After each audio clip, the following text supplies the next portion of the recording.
Olá pessoal, vamos retomar. Agora estamos na nossa sexta videoaula e nesse momento nós vamos abordar os conteúdos que vocês encontrarão nos capítulos 9 e 10 da apostila, ok?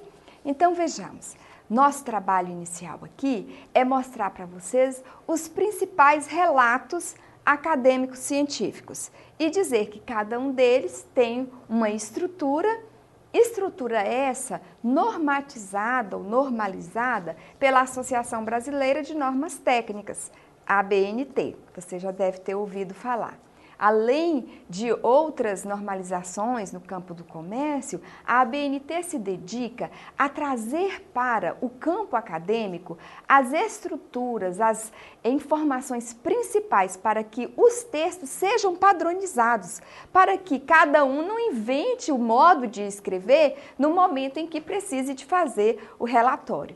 Isso ajuda tanto ao autor do texto quanto aos leitores, porque ao pegarem determinada produção, determinada pesquisa, eles já sabem, os leitores já sabem do que se trata. Muito bem. Então, cientes disso, eu vou mostrar para vocês aqui agora, vou pegar alguns trabalhos para mostrar para vocês um pouco da estrutura desses trabalhos. Por exemplo, aqui nós temos uma dissertação. A dissertação é um trabalho que é realizado no final de um mestrado, de um curso de mestrado. Esses trabalhos mais densos, como vocês estão vendo, eles normalmente são divididos em 3 partes. Aliás, é raro o trabalho acadêmico-científico que não tem essa divisão. A parte pré-textual, a parte textual e a parte pós-textual. Além disso, essas partes, elas são assim, concentradas em outras 2 grandes partes, que é a parte externa e a parte interna. Então, vejamos, o que a gente considera como parte externa? Nós temos a capa e a lombada, né? Aqui também é uma monografia, nós temos lombada e capa. Aqui nós temos uma tese, lombada e capa. A lombada e a capa são as únicas 2 partes que compõem a parte externa de um trabalho científico. Agora, a parte interna, ela é composta pelo pré-texto, pelo texto e pelo pós-texto. Então, vejamos. Aqui, por exemplo, nessa dissertação, nós temos todas essas partes, gente, olha, capa interna, folha de rosto, folha de aprovação, dedicatória, agradecimento. Veja que até agora o autor não entrou no assunto propriamente dito. Então, tem o resumo e índice. Então, aqui, depois que quando concluído o sumário ou índice, nós concluímos a parte pré-textual. Depois nós temos a parte textual, dividida em introdução, desenvolvimento e conclusão, que a seguir eu falarei sobre isso. E nós temos também a parte pós-textual. Que partes são essas? Nós temos as referências bibliográficas, que são todos aqueles textos que você foi consultando. Lembra-se de que eu falei para vocês fazerem os fichamentos, as leituras. Então, nos fichamentos você tem aquelas referências. Isso vai servir agora para esse trabalho. Aliás, não deixe para o final, né? Fazer referências é uma atividade contínua. Começou o texto, abre lá a página final e vai colocando. Mesmo que você deixe para formatar no final, o registro é necessário que seja colocado. Além disso, nós temos anexos, temos apêndices, vocês sabem qual que é a diferença? Anexos e apêndices são outros textos, normalmente mais curtos, que você julgue que seus alunos precisam de conhecer. Os anexos são textos de terceiros e os apêndices são textos seus. Por exemplo, se você quiser colocar o formulário do questionário que você aplicou para os seus entrevistados, esse formulário foi um texto seu, então nós teremos aí um apêndice, tá bom? Glossário, tudo vai aqui ao final. Vejam, são 3 partes, né? Pré-texto, texto, pós-texto. Isso aí vai compor o seu trabalho. Nós temos aqui também um portfólio. Atualmente o portfólio tem sido muito solicitado, tanto em cursos da área de gestão quanto na área de educação, são muito solicitados. Da mesma forma, nós temos pré-texto, texto e pós-texto.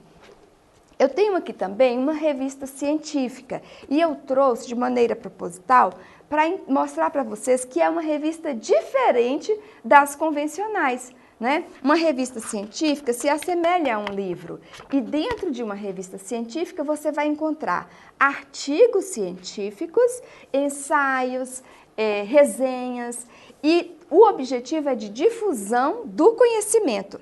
Nesse caso, se você pretende difundir o conhecimento, ele não pode estar comprometido, por exemplo, com o comércio. Veja que uma revista científica não tem indício, ou pelo menos não deve ter, de uma empresa patrocinadora, de uma propaganda, de forma alguma isso pode ter. Retira a credibilidade de um trabalho científico, né? Normalmente quem patrocina são órgãos de fomento de pesquisa.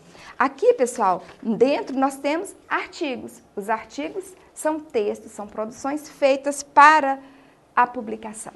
Esses textos, dentro do desenvolvimento, né, que é na parte textual, você vai compor a sua produção em, normalmente, de 3 a 5 partes, introdução, desenvolvimento e conclusão.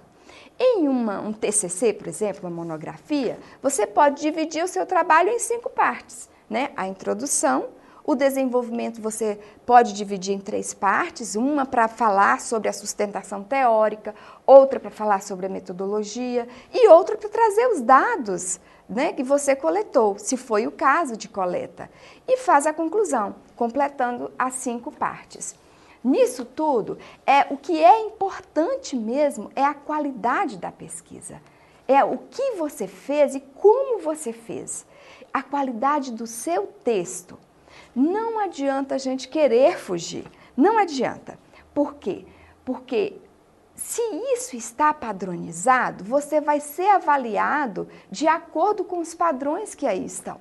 Não é? Então, às vezes, existem pessoas que entram numa história de discutir, de questionar por que isso, por que aquilo, por que padronizar? Porque a padronização leva à qualidade normalmente, né?